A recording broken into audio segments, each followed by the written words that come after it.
I am a man living inside the walls of Jericho, and this is my story. I was born in the shadow of stone. That is the only way I know how to say it.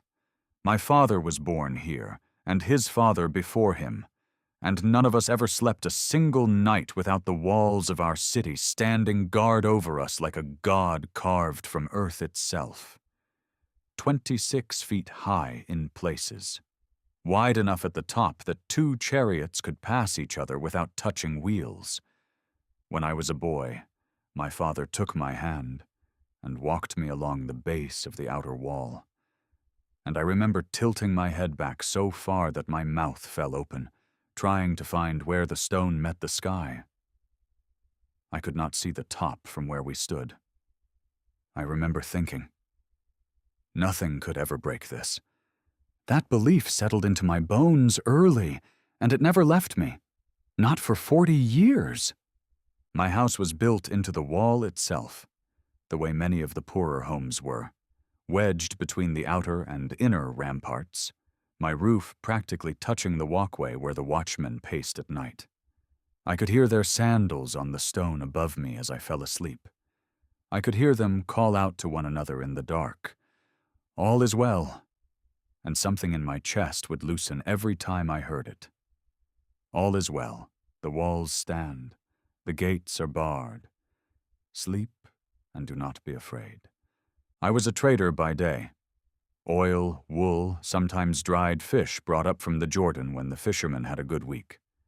My hands were rough from rope and rough from coin, and I liked my life well enough. I had a wife, a Shira, sharp-tongued and sharper-eyed, who could tell a false weight on a merchant's scale from 10 paces. We had 2 sons, one still learning to walk without falling into the cooking fire, and a daughter who sang while she ground the grain, off-key and unashamed. We were not wealthy, but we were safe. Or so I told myself, the way a man tells himself many things simply because he wants them to be true. I first heard the whispers about the Hebrews on a morning much like any other, while I was unloading jars of oil near the western gate. A caravan trader from the hill country spat in the dust and said the name like a curse. Israel. He said they had come up out of Egypt, slaves, all of them, no army, no chariots, no walls of their own, and that some kind of god had drowned Pharaoh's entire army in the sea behind them. I laughed. I remember laughing, actually laughing, and saying something foolish like, a god who drowns Egyptians in the sea still has to get past stone 26 feet thick. The other traders laughed with me. It felt good to laugh. It felt like standing a little taller inside my own walls. But the stories did not stop coming.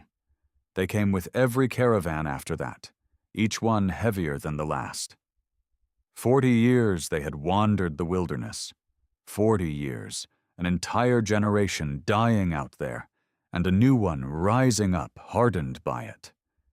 And now they were camped just across the Jordan, close enough that on a clear evening, if you climbed to the top of the wall and looked east past the palm groves, you could see the smoke of their fires staining the horizon. I climbed up one such evening. I told Ashira I needed air. The truth is I needed to see them for myself, needed to measure the danger with my own eyes instead of the exaggerated tongues of terrified merchants. What I saw undid something in me that I did not have words for at the time. It was not an army I saw. It was a nation. Fires without number, spreading out along the plains like stars had fallen from heaven and taken up residence in tents. I stood there gripping the sun-warmed stone of the parapet, and for the first time in my life, the wall beneath my hands did not feel quite as solid as it had that day my father held my hand. I did not sleep well after that.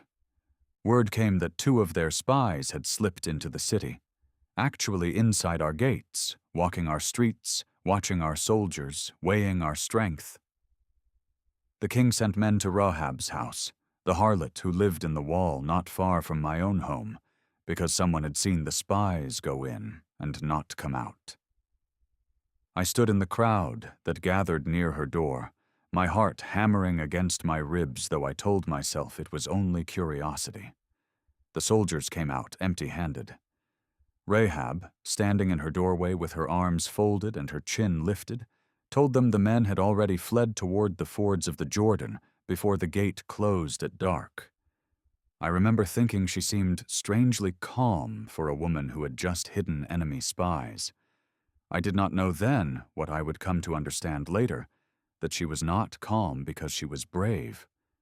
She was calm because she had already decided, in her heart, whose side she believed the victory belonged to. I could not stop thinking about that.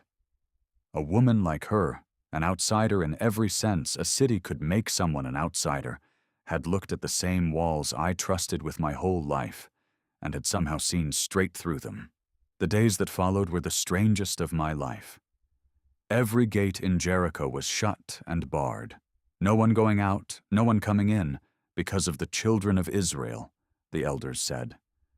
I remember the market square growing quieter each day, merchants hoarding grain, mothers keeping children close. And yet, and this is the part I still struggle to explain, even now, beneath the fear, I still trusted the wall. Fear and confidence lived in me at the same time, tangled together like two vines climbing the same post. I would lie awake at night listening to the watchman's footsteps overhead, and I would tell myself, they have no siege engines, no battering rams, no ladders that we have seen. What can they do against stone? And that thought would carry me, trembling, into sleep. Then came the morning I will never forget as long as I draw breath. I woke to the sound of a horn, not the alarm blast we knew from raiders in the hills, but something stranger, a long, mournful ram's horn cry that seemed to come from everywhere and nowhere at once. I scrambled up to the roof, Ashira right behind me clutching our youngest to her chest, and what I saw stole the breath clean out of my lungs. They were marching, silently, row upon row of armed men, and behind them priests, 7 of them, I later learned, carrying horns of ram's horns, and behind the priests, a golden chest so bright in the morning sun that I had to shield my eyes, carried on poles by men in white linen. And behind all of that, more of the multitude than I could count, moving around the base of our city like a great, slow river finding its bed. No battle cry, no taunting, no war drums. Only the horns, low and haunting, and the shuffle of 10,000 sandals in the dust. They circled the city once, just once. And then, as strangely as they had come, they returned to their camp and fell silent. I did not know what to make of it. None of us did. That night in the market, men laughed nervously, calling it foolishness, calling it a strange and pointless ritual from a desert people who did not understand siege warfare. I laughed with them again, but the laughter felt thinner in my mouth than it had before, like bread stretched too far to feed too many. They did the same the next day, and the next. Every morning that horn would sound, and my stomach would twist itself into a knot before I even opened my eyes, and every day they marched their silent circle and returned to their tents. By the 4th day, the mockery in the streets had curdled into something closer to dread. By the 5th day, hardly anyone was laughing at all. I stood on my roof each morning now instead of hiding beneath it, and Ashira stood beside me, and neither of us spoke much anymore. What was there to say? We simply watched, the way you watch a storm cloud building on the horizon, unable to look away, even though every instinct screams to run. On the 6th day, I finally let myself feel afraid, truly afraid, for the first time since childhood. I remember sitting with my back against the wall that had sheltered my whole life, my daughter asleep in my lap, and thinking, what if the strength I have trusted was never strength at all? It is a terrible thing to feel the ground shift beneath a lifetime of certainty. I did not sleep at all that night. I listened to the watchman's footsteps above me, and for the first time, his call of "all is well" brought me no comfort whatsoever. It sounded suddenly like a man lying to himself in the dark. The seventh day came gray and heavy, the air thick before the sun had even fully risen. I heard the horn, and something in the sound was different this time. Sharper, more insistent, as if it knew something we did not. I climbed to the roof with my whole family this time, some foolish part of me believing that if the end was coming, I wanted to see it with my own eyes, rather than cower blind beneath my own roof. They marched once. I began to breathe again, foolishly, the old lie of confidence trying to reassert itself in my chest. But they did not stop. They circled a second time, a third. My hands began to shake against the stone ledge. A fourth time, a fifth, a sixth. The whole city holding its breath together now, thousands of us pressed against rooftops and window ledges, watching that endless silent river circle us like a slowly tightening rope. The seventh time, the priests lifted their horns, and every soldier among that vast host stopped marching and simply stood still, facing us. And then the priests blew a long, final blast that seemed to shake the marrow in my bones, and a shout went up from that entire multitude. One great roaring cry that rolled toward the city like thunder given voice. The wall beneath my hands groaned. I do not have better words than that. It groaned the way old wood groans before it splits, except this was stone that had stood since before my grandfather's grandfather drew breath, and it was groaning like a living thing in pain. The ground beneath my feet bucked. Dust exploded upward in choking clouds. I grabbed my daughter and my wife grabbed our sons, and we were falling, actually falling, as the roof beneath us, built into the very wall I had trusted my entire life, came apart beneath our feet like bread crumbling in water. I do not remember the details of what happened next with any clarity, and I think some mercy of God kept it that way.